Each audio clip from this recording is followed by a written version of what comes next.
Welcome back to PodX. This is another episode, and today's guest is someone really special, and I'm really very excited to have. His name is Lee Keshav. He's a racer, a tech enthusiast, entrepreneur, and speaker. So, Lee, how excited are you for today? I'm excited, man. I'm glad we connected, and it's always nice to share your experience with people who have passions and aspirations. So I'm really excited to share mine today. So, Lee, I was actually going through the internet, and I told you, like I told you before, I couldn't find much about you on the internet. So, could you tell us a bit about yourself, which is not known to us? That's a good thing. These days, everything is on the internet. So I'm glad that there's still some mystery still left. I guess I could just give a quick introduction about myself, and Yeah. bear with me because it's a little complicated. So, um, so my name is Lee Keshav. I'm almost 28 years old now, and I have a couple of backgrounds, and I'll talk about two of them. As you mentioned, I'm a race car driver, so I have done professional racing for in on national and international level, and I've driven like Formula cars, not Formula One to clarify, but on your way to Formula One, in some very fast and very competitive cars, and that was a career I built completely on my own. And the way I could build it is by being in tech. So I'm my daily bread and butter and my daily job is product design. And I've been very fortunate that I got into this field very early in my life when mobile design and mobile applications were just kicking up. And as a young teenager in my 15, 16 years old age, I just wanted to, I wanted to build stuff. And I realized that it's very tough to build real life things like physical products, but it's extremely easy to build digital products, virtual experiences and pixels. It's so easy to design. And I found my fix over there, and I just started creating websites and app designs. And as a result, I got better at it. And I think obviously I had a creative eye there. That's how I grew. And after a few years of freelancing, I found my first big opportunity with a company called Hike. I'm sure a lot of our viewers might have heard about it. It's called Hike Messenger or Hike Sticker Chat. So I was one of the first team members of that company before there was Hike, and I was only 18 years old. So, and the startup industry in India was just starting off. There were no big unicorns from India, and we were the very first companies to really like get into it properly to build an original product. And so I was technically the first hire, and I spent 4 years building Hike. So we went from zero to many users and many things, which I'm sure we'll talk about further ahead. So yes, I'm a product designer, a creative tech person, and but I have this alternative ego, which is a racing driver. So, like I said, it's a little complicated, but as we go along, I'll share more about how I got there and all the things I've done. So first of all, I'm really inspired by entrepreneurship. So that's one of the exciting topics for me. So I'm going to save that for later. I also like racing, but I would say I'm more excited about the entrepreneurship topic. So first, I'll dive into racing. How did you start? How did you get the thought of getting into racing? Like, what made you do that? And how? Like, what did you say? You just woke up one day and I want to be a racer. What was the next step which you took? That's pretty much it, man. So I think we instinctively we are drawn to some things as we are kids. Either you're drawn to the nature or you're drawn to like art or music or speed. We all have that instinctive nature towards something. And I think for me that turned out to be just like speed and mobility. Like the first time I remember when I rode a bike without the the supporting wheels, it was the most liberating feeling I've ever had in my life. And the fact that I could put in less effort and I could move and I could feel the sensation of speed for the first time in my life as a human being was just life changing. And I must have been like 5 6 years old, I guess. But some memories with you just stay. It's like the same as maybe a kid picking up a piano for the first time as a kid and hearing the first notes of the piano as you just bang on the keys. And it's one of those first time feelings just stay with you and they don't leave you after that. So, and then just growing up, I started watching Formula One on TV. Obviously, I had no clue what it is. I just saw cars going really fast, and it's just one of those things. You just like, maybe I could do that, like, but you don't know where to start. It's not a traditional career. And I grew up in the 90s. So 90s was all about, getting into IIT. I mean, I'm sure it still is, but, I knew like I'm going to become an engineer, and not because I want to get a job, but that seemed like a really passionate thing to do. And I used to say like, I'm going to become an automobile engineer and, design cars. So I think that passion for cars had already picked up by this time. And of course, as anyone else, just like you watch cricket or something else on TV, I used to watch racing. And every time I would watch, I would just get more and more excited about it. But again, you don't know where to start. There is no access, there's no information. The internet didn't exist. So it's just like one of those things where you don't know what to do, but you want to do it. Fast forward a few more years, in my early teens, 13, 14. By this time, in the early to mid 2000s, the internet had become quite a common thing, in India, and especially in Delhi. And I used to just sit, I used to go to a cyber cafe, and I would sit there and just like how to become a race car driver, and just literally googling it. That's all I did.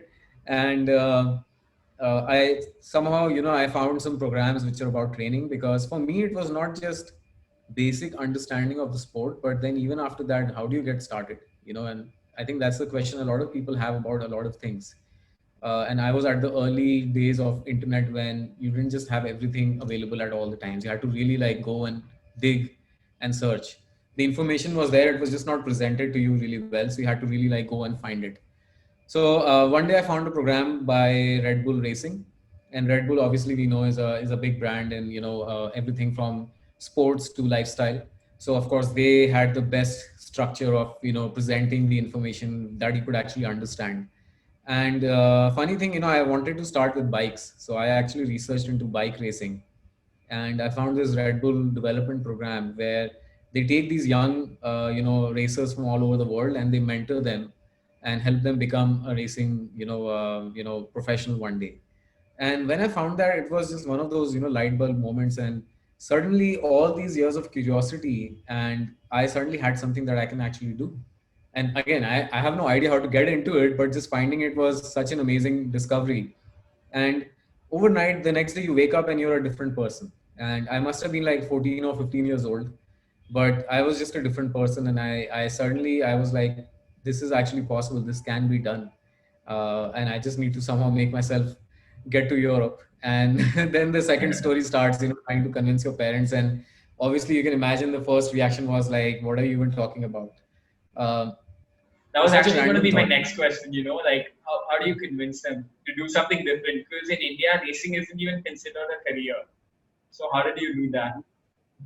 Yeah, exactly, man. And again, like it's even if your parents find it amusing, it's just like, where do you even start, right? And it's not something you can just ask your neighbor or your relative that, hey, how does this program work?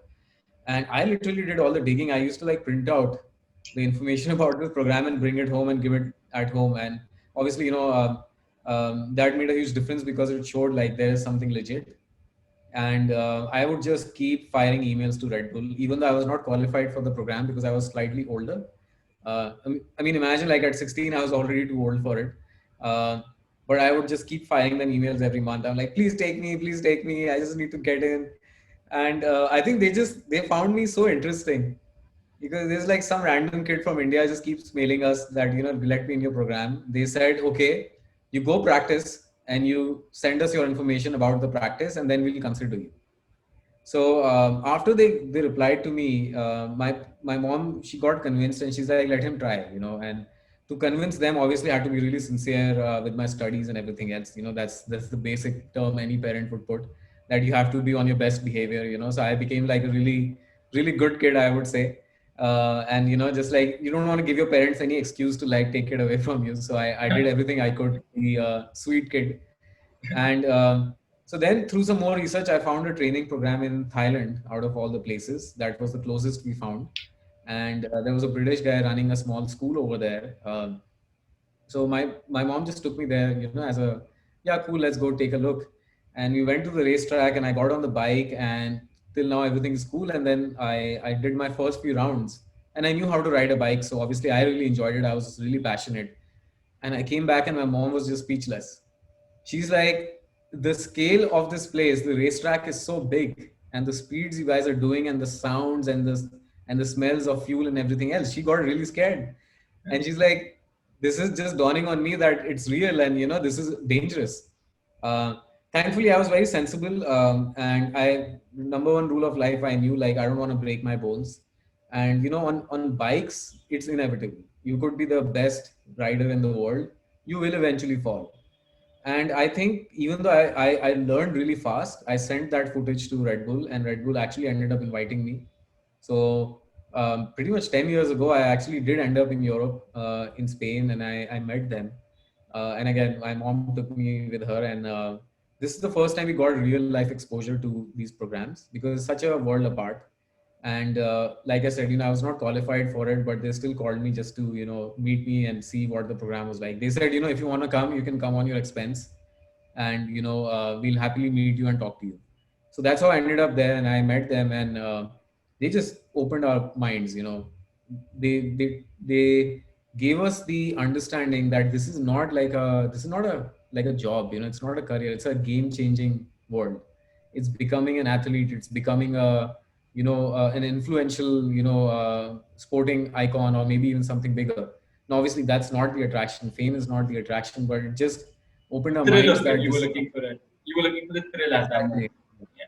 Yeah, it's not what I was looking for, but they just made us understand that this is a professional environment, and it's a professional sport with international exposure and access. And they asked us, like, are you even sure, like, this is what you want in life? And the advice they gave me was, they said, pause on your schooling. That can come back, because see, everyone's going to go to school anyway. This is not a traditional career, so you have to make some sacrifices. And they were very clear that you can't be a normal kid anymore. If you want to pursue this passion, you have to have a very different mindset. You have to have an athlete's mindset. And this applies to any sport in this world, and not just racing. So when I came back, I Just a decided to question in the middle. So which when you just ended school after 10th or 12th, or what was it? Like when did you stop? I just about got my 12th done. So, yeah, but I was supposed to start college, but I did not start college. And the idea was that I take a year or two break, and then I focus on racing. And then the idea is that, you get into a long-term program or something, and you finish your college after that. So, and obviously, man, Indian parents, that's like a really scary thought for them. They get a panic attack just hearing that you're gonna miss school or college for a day. So imagine missing it for a couple of years. But thankfully, the guidance we got was big enough to understand that, do you want to follow the traditional path of life? There's nothing wrong with it, but or do you want to, like, approach something so unique and so different? At least it was to us that all these sacrifices and changes in life are needed. So I think somehow we agreed that we want to do it, and I went on and I did some more training. But at the same time, I started realizing that bikes was not my thing, because even though I was really enjoying it, there was also a lot of fear of falling and breaking your bones. And I just realized that if I fall and I break my bones, I'm out for 6 months, or 3 months or whatever. And I was also exploring cars at the same time, because my real end goal in life was to race formula cars. And by 2010, this is already 2012, 13, and by this time, Indian motorsport had picked up a lot. Because see, if you see the timing, I went to Red Bull in 2010 when there was no international motorsport in India at all, like zero. There was some racing in south of India, but I was worlds apart from it. And by 2011, we had a Formula One race, right? So things changed so quickly. This timing just happened at the same time that I was dreaming about this career for like 7 to 10 years, but there was no access. And suddenly, a year down the line, we had Formula One running in India. And of course, it ran for 3 years and then it stopped coming, but it left all the infrastructure and all the programs behind. And that really escalated the growth of motorsport in India. And suddenly, all these big brands and programs started showing up, and training programs and everything. So I realized I don't have to go abroad and go train there when I can do it in India.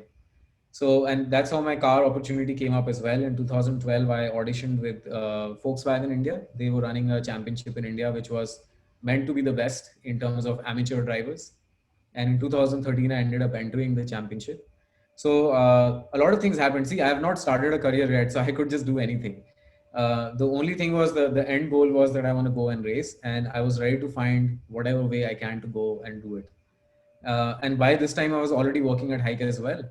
So a lot of things had changed from meeting Red Bull at the end of 2010 to joining Hike in end of 2011 to entering racing at the end of 2012.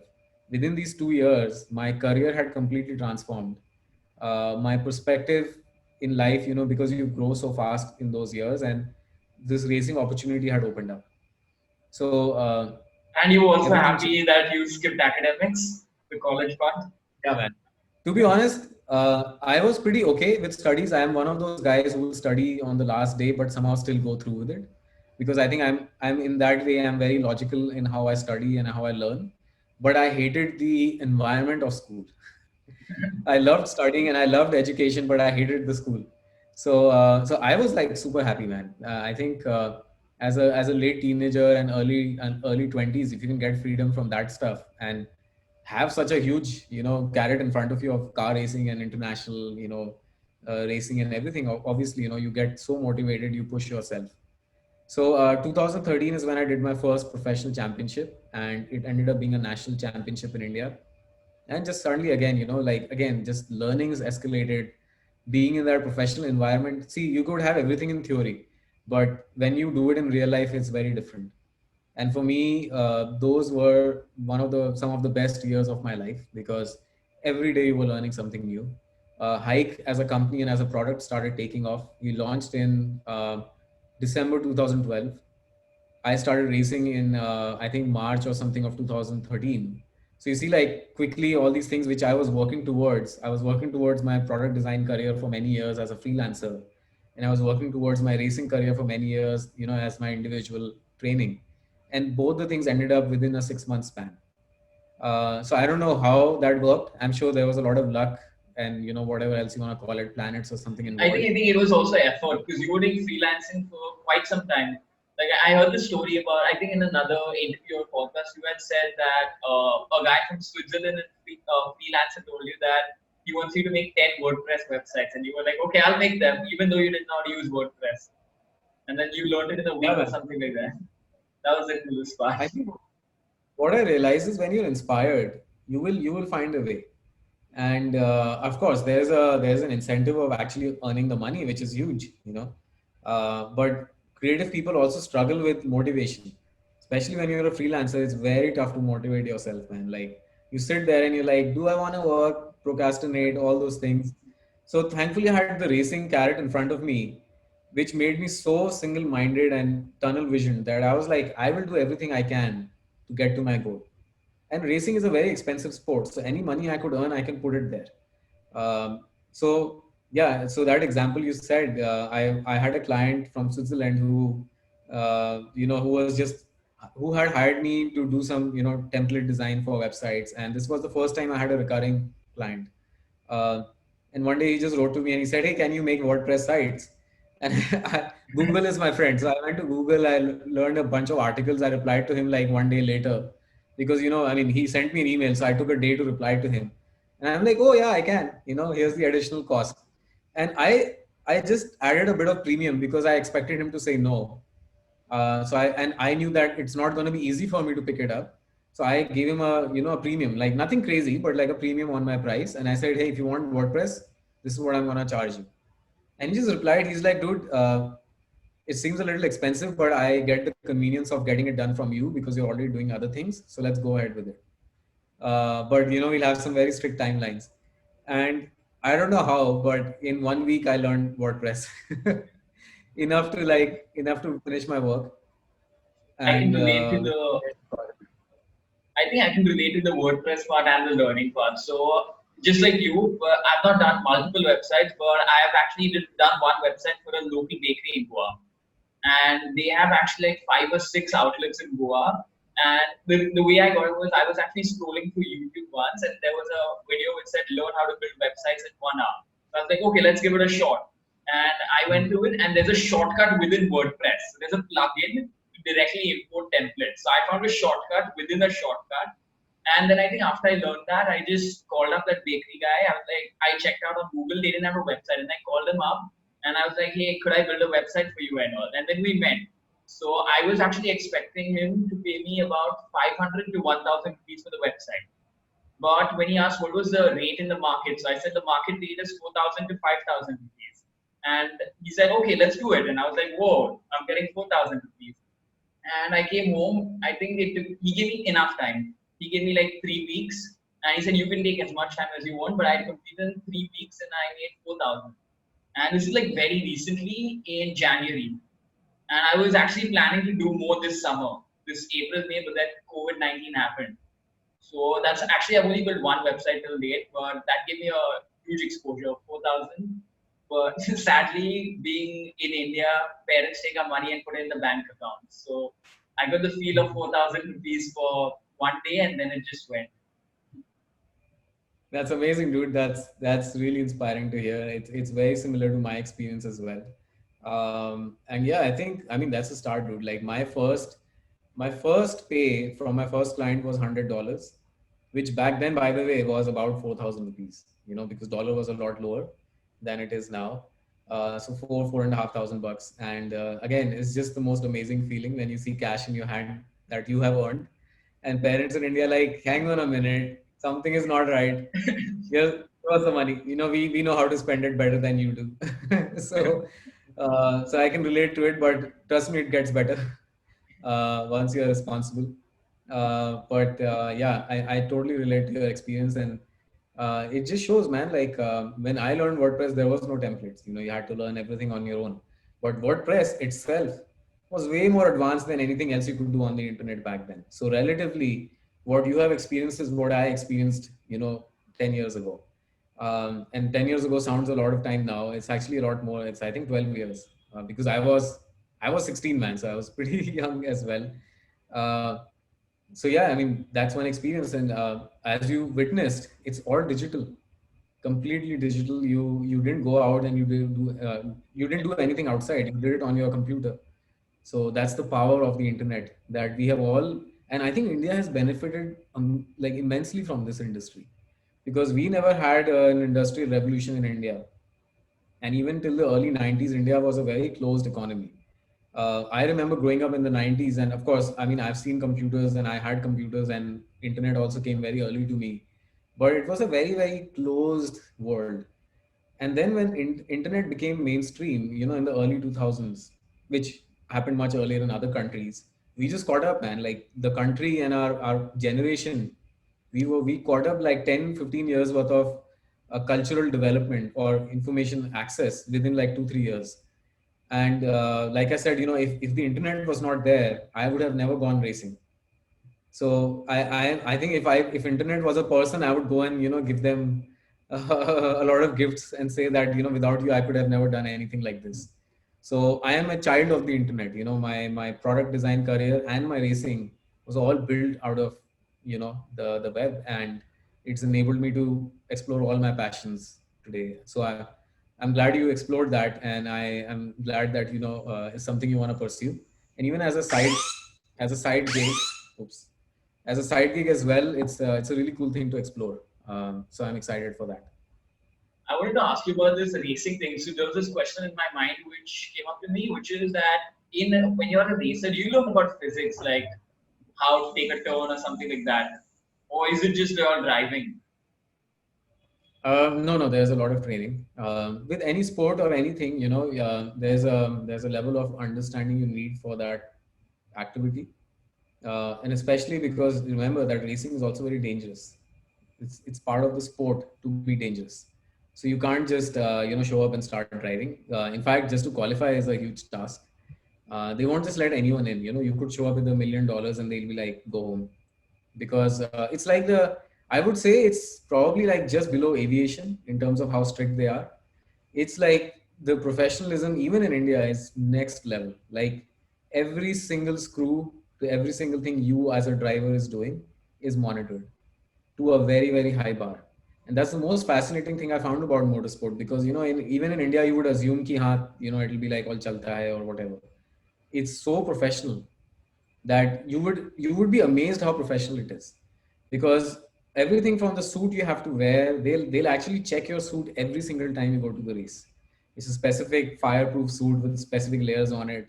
Your helmet has to qualify for the race you're actually doing because it has a certain construction. I mean, these things are obviously very expensive, but they are to save you.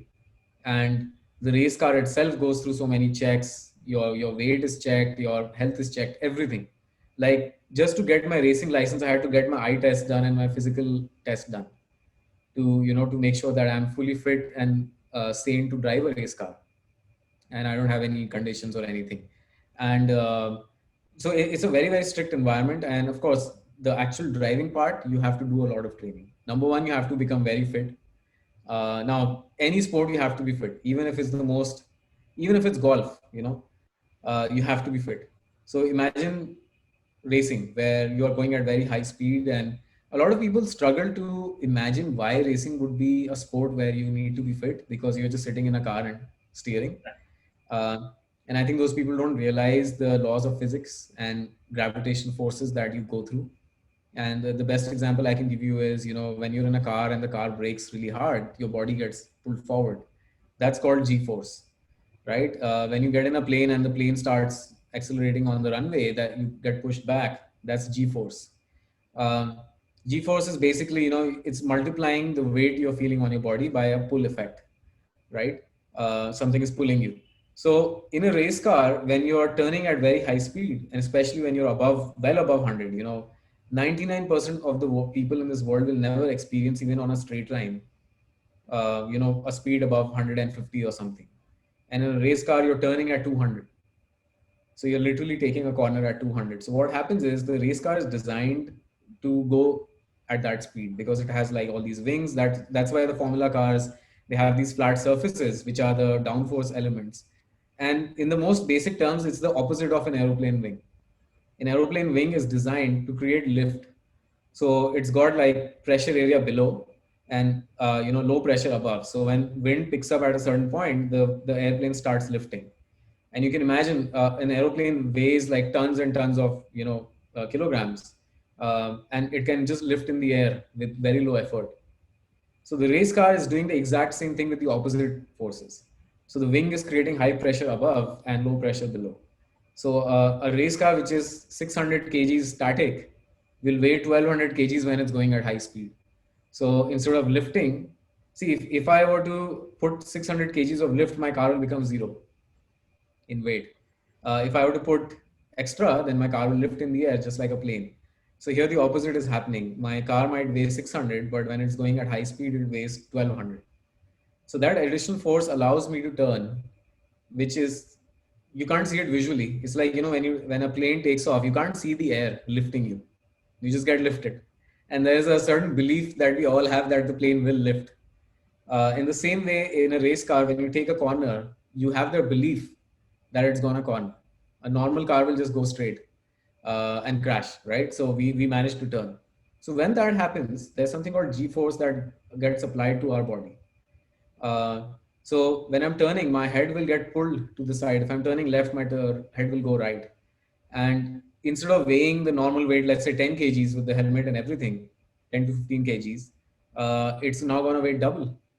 So suddenly, my neck, which all its life has been used to lifting 10 kgs, for example, now suddenly has to lift 20 kgs, even if for a brief time. But you do it repeatedly, and your neck muscles just give up.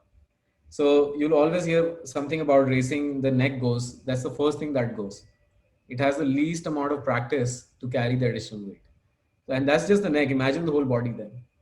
Plus the heat, plus the actual physical effort required. So that's why actually racing is one of the toughest physically toughest sports in the world, because in a very short amount of time, within like a 45-minute race, I would lose 2 to 3 kgs of weight. That's how intense it is. So there's a fitness piece to it, that you have to be extremely fit. And beyond like going to the gym every day and working out and building muscles, you have to be like athlete level fit, which I am not these days because I haven't been racing. And then you need the technical understanding of what you're actually doing, the product, the thing you're using, which is the race car. And then you need the actual racecraft, the actual technique that makes you a unique sports person. It's like if you were to play basketball, you would have your own technique, your own way of playing basketball. Of course, you need to be very fit. You need to know the technicals and the rules and everything else of the sport. But end of the day, you also need to know what kind of a player you are, and you would play a certain way, and that's your individuality that you add to the sport. And then you have to know what others do. So if I was playing against another player, I need to be able to study him as well and counter my moves or his moves in real time at a very high intensity environment. So same thing happens in racing. When you're racing, not only do you have to drive your own car at a very high limit, because you can't come below the limit. You always have to be at the limit, or you won't be competitive.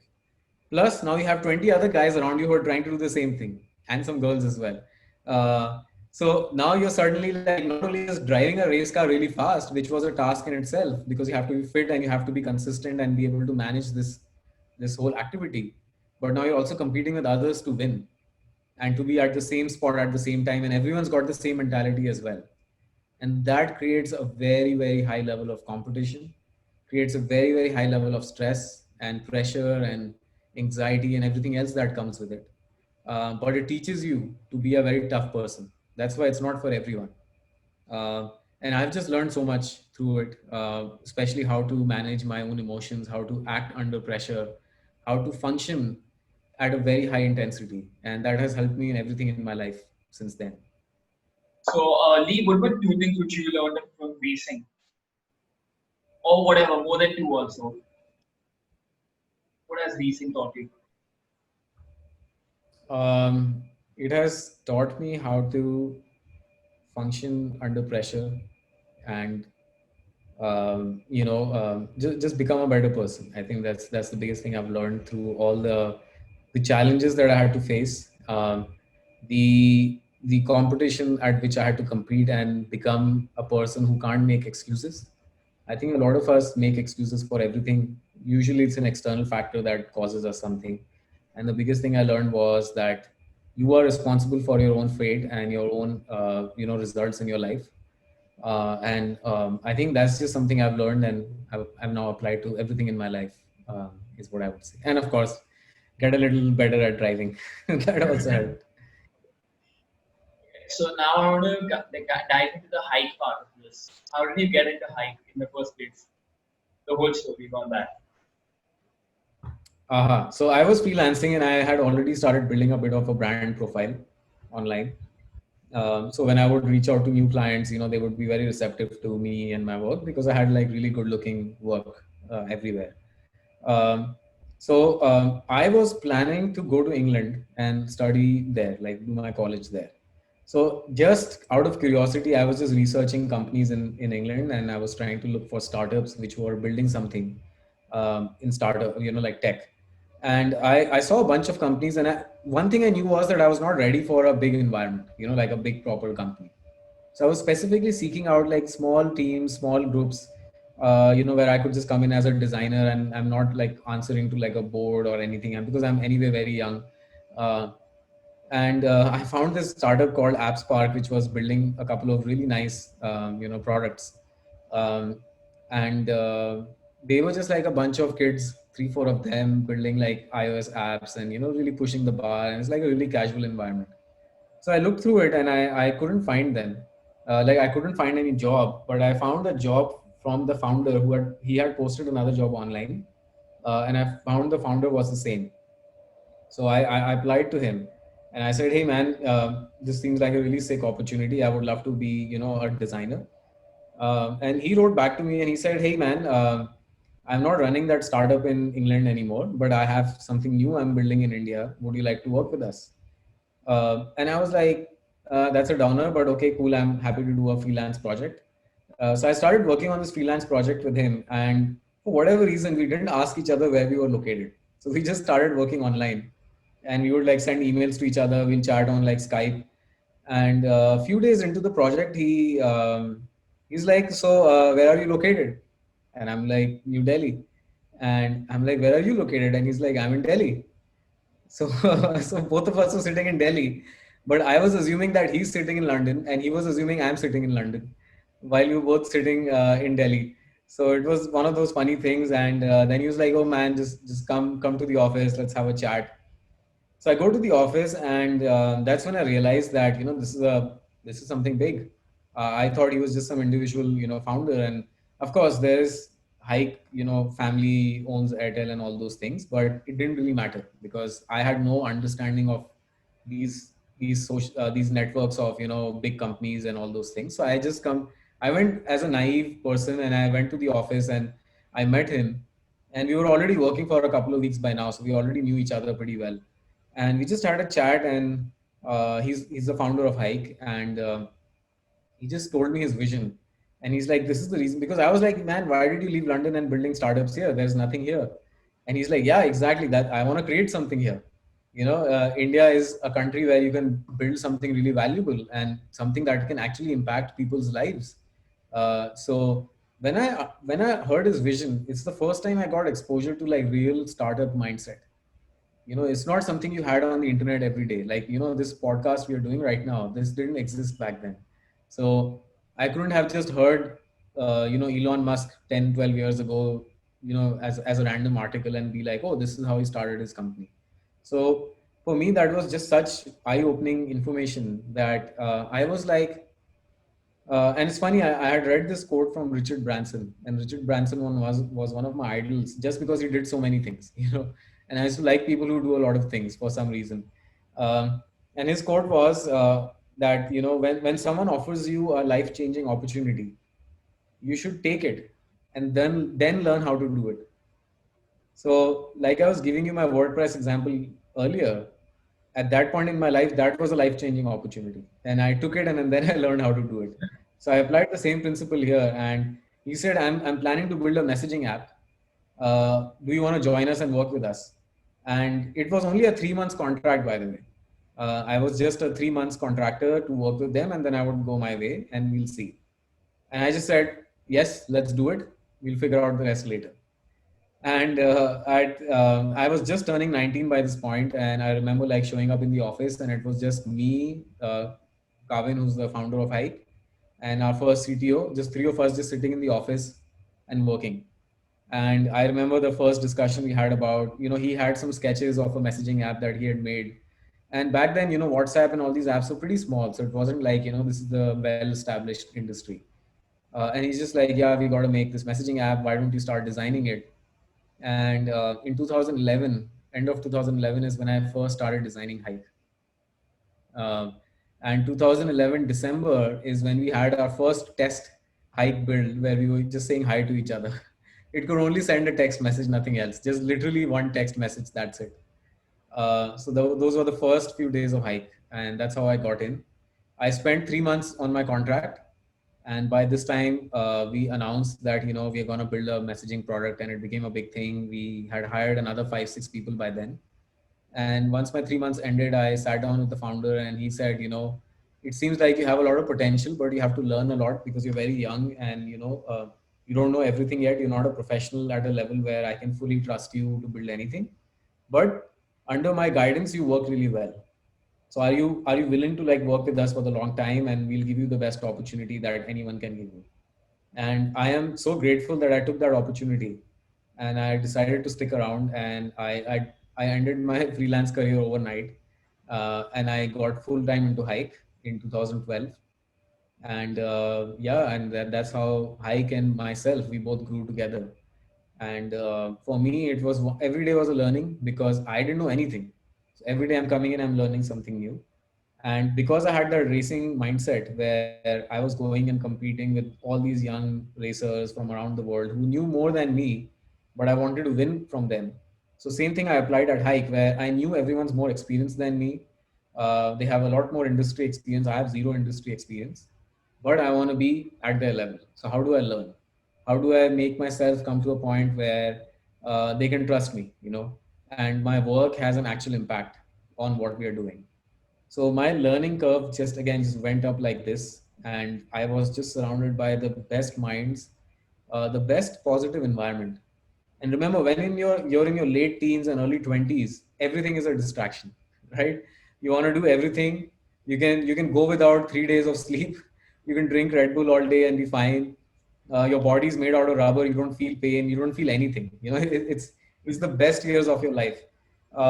So you can do anything at that point in your life. And I think I should ask you, like, how old are you now?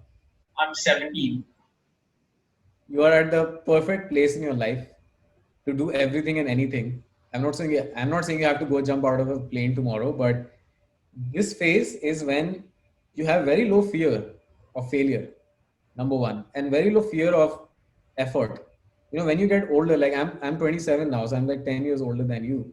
And people say I'm very young, and I am relatively very young in what I do.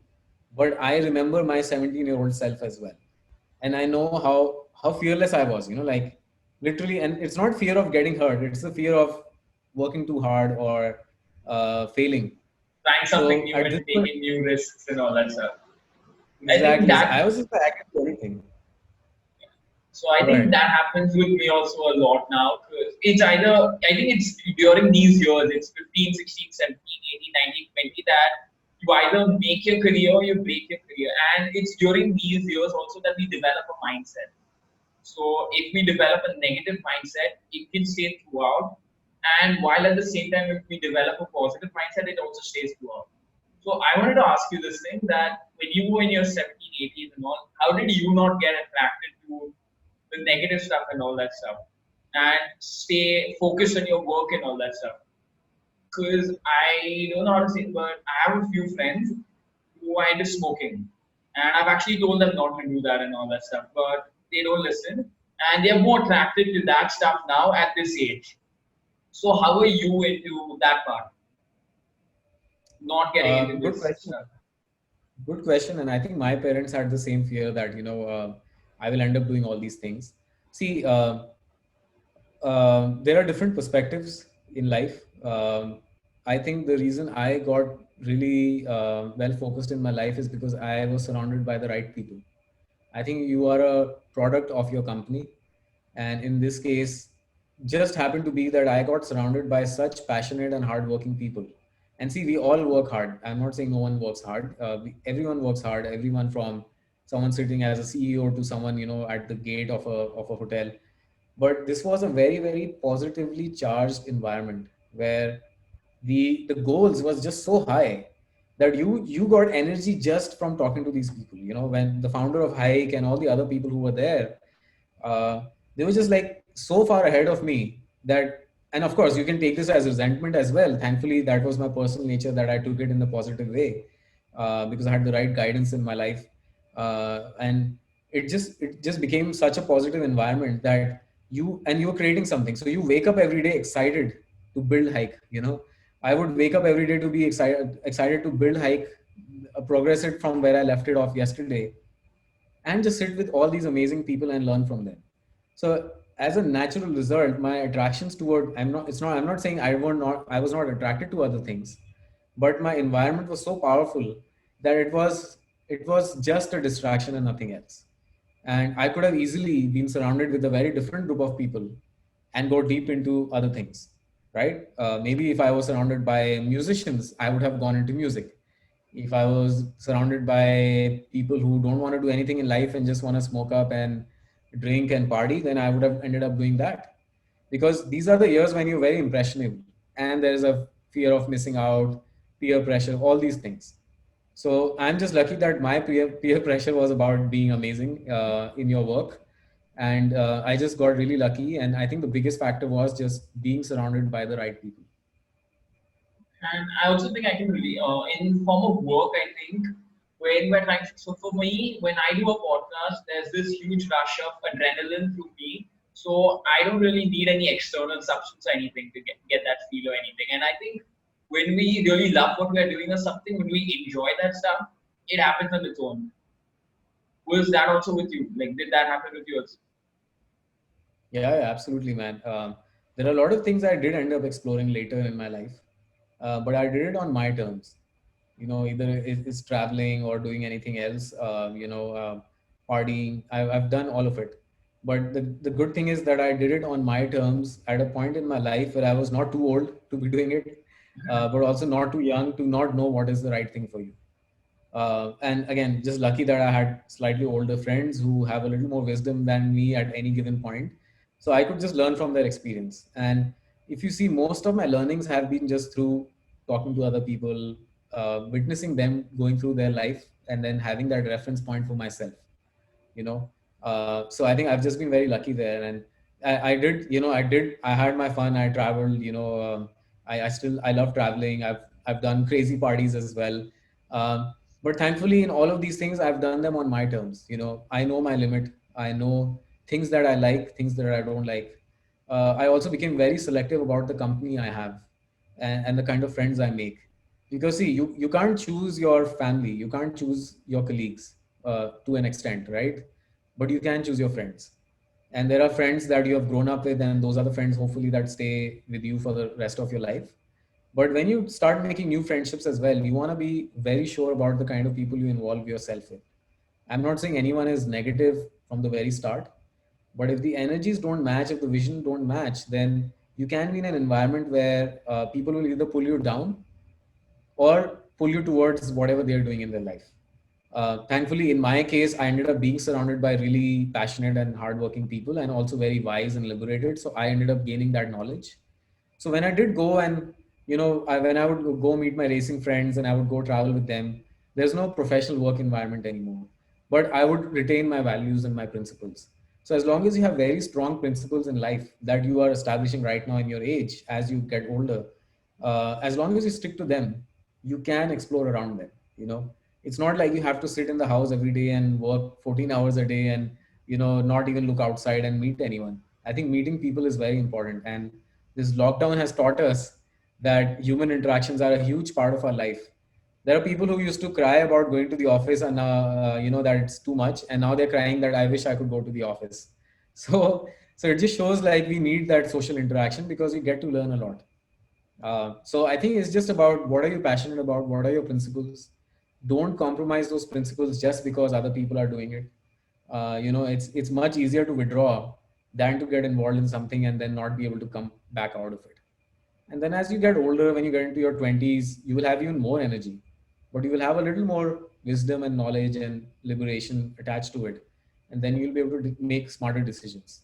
So always have a guardian angel with you, or angels with you, who can guide you and point you in the right direction. And otherwise, enjoy your youth years. I think that's also important. So you were, when you were 17 or 18, you were surrounded by older people who were really mature. So what did 18-year-old Lee learn from the ones who were older than him in his office environment, that hike? Yeah, so I should clarify that I was surrounded by them in a professional environment. So my professional career obviously got built as a result.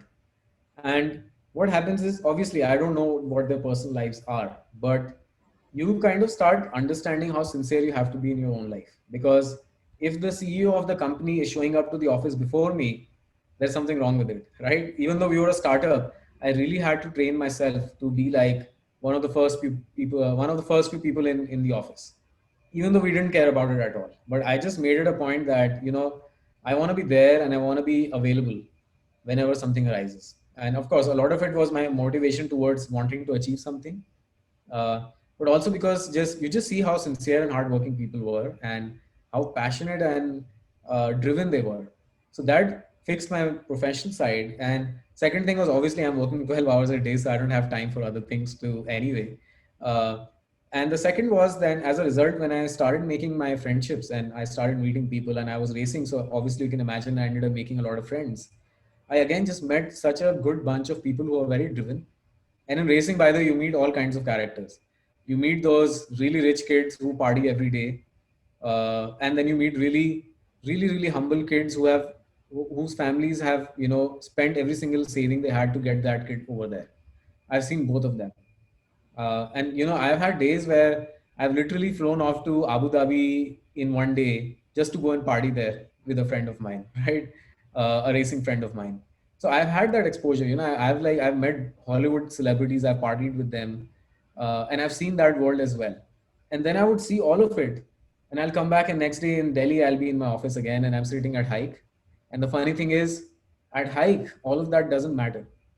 So I can't come and say, yo, I just met Keanu Reeves or, someone like that, now you should respect me more.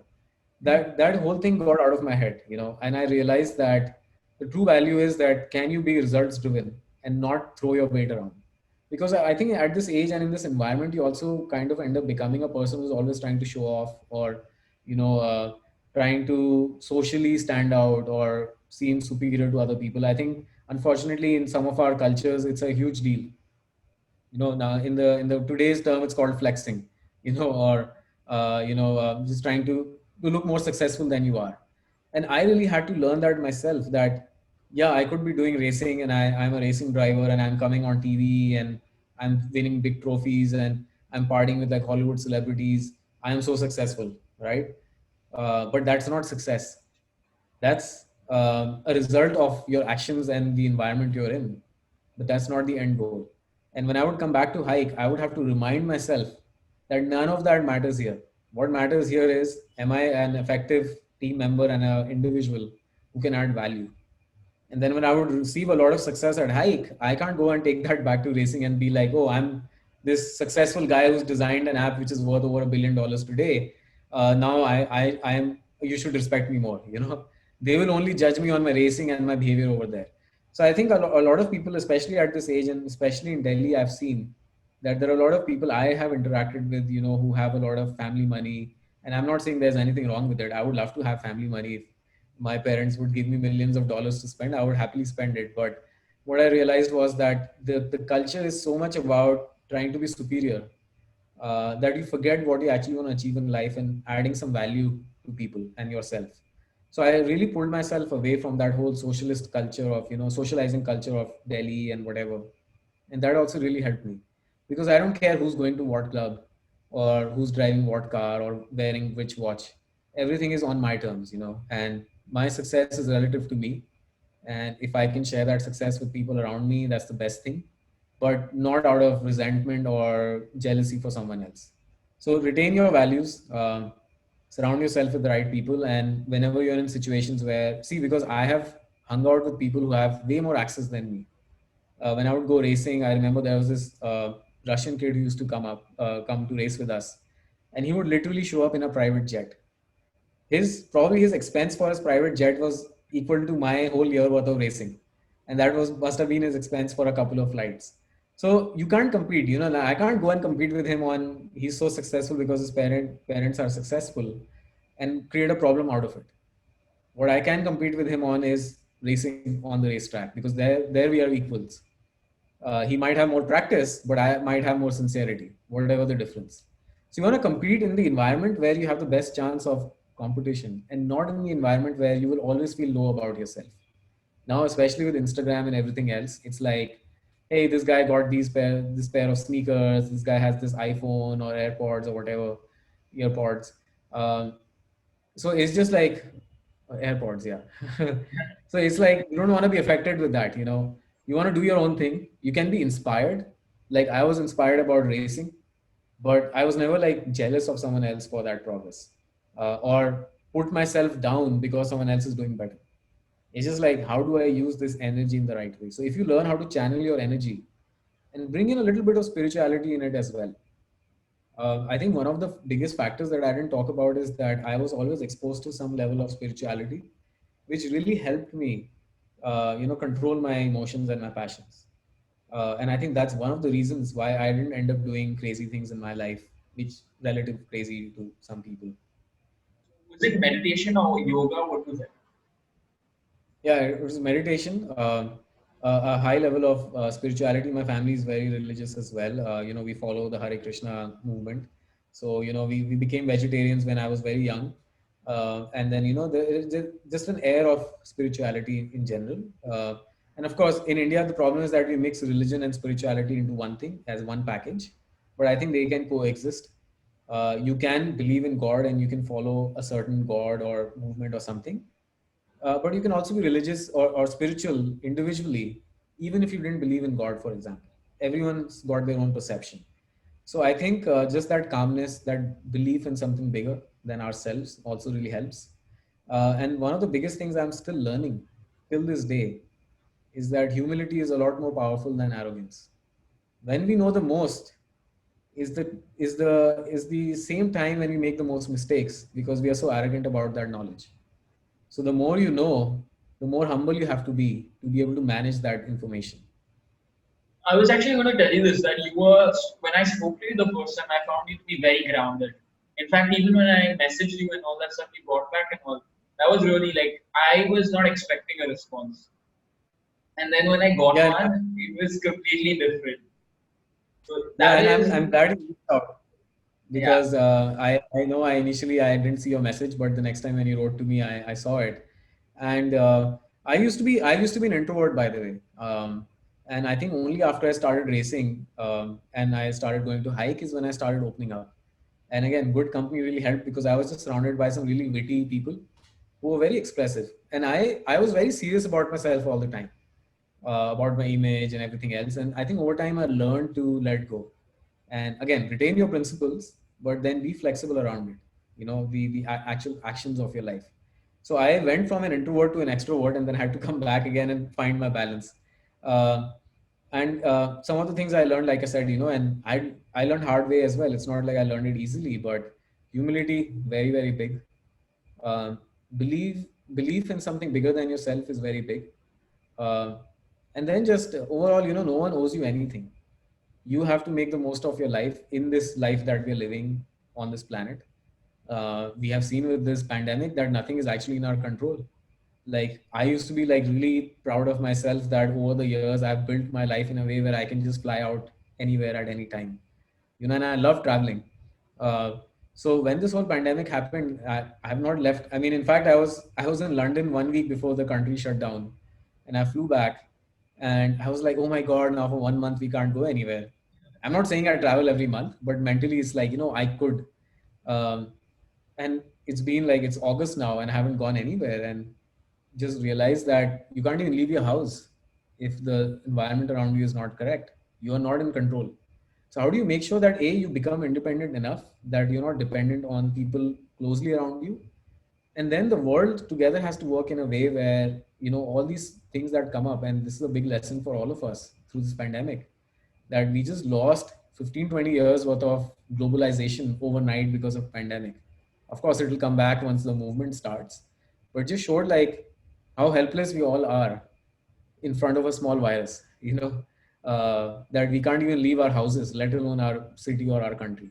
So I hope like we all learn something from it. I know I have learned personally. So yeah. So Lee, last question: what would be your advice to anyone who's listening to this podcast? To them. My advice, because I've gone through it myself and I've learned, uh, number one, I think when it comes to career, it is very very important, and especially in today's world, because you have the flexibility to be passionate about what you do. You don't have to be crazy about it, but you need to like it. If you don't like your work, you will never be happy with it. You could still be successful, but you will still have that urge inside you that I could have done something else. So, you know, like, follow your passion, as long as that passion is not stupid, right? If it's a stupid passion, then build it as a side passion. You still need your career.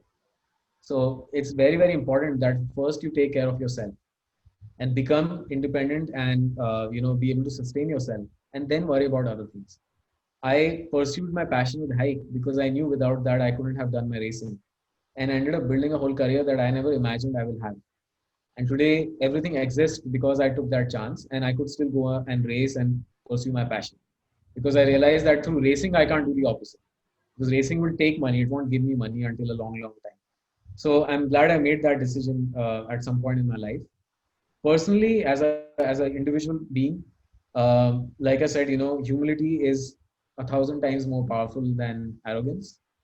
And I know it sounds very cheesy, but it's so applicable in everything you do in life. So be humble, be inspired, and, you know, don't seek validation from social media or what your friends think or do. It's good to get gratification, but it shouldn't be your life. You know, I have actually trained myself to use Instagram less. and it's something that you have to train yourself. It's not something that comes naturally to you. I would also open up my phone every 10 minutes and go through Instagram, and I had to train myself over a few months ago, to stop doing that. And we are capable of anything. And I really reduced my dependency on social media to feel good, to a point now it's almost zero. Like if tomorrow Instagram shut down, I wouldn't care, right? So I think it's very, very important that you're not affected by all these external factors, and just embrace life, man. I think it's a beautiful life. We are all here for a reason. So there's a bit of spirituality that we need. And one thing I would recommend to follow. I'm not someone who's super religious or says like follow this person or that person, but one person that I've been listening to lately is Sadhguru.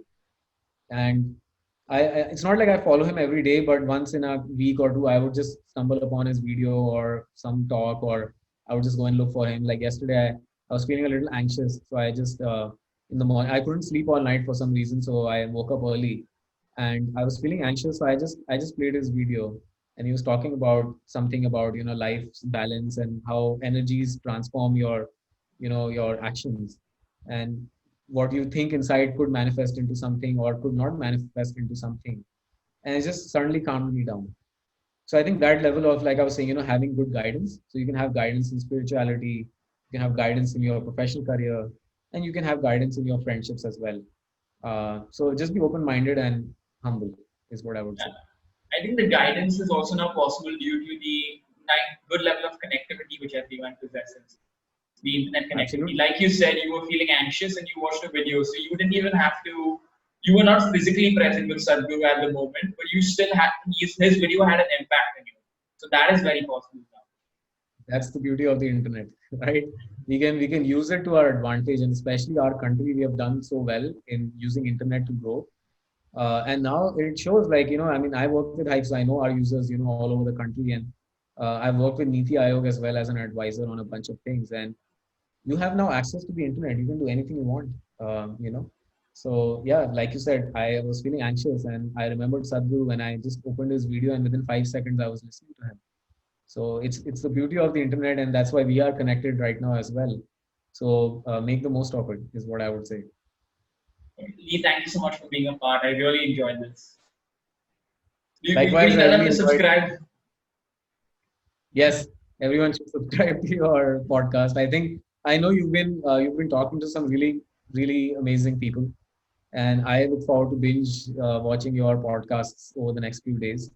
And yeah, and I hope we'll connect again soon, and keep me posted on your progress and your projects and your career. Thank you so much.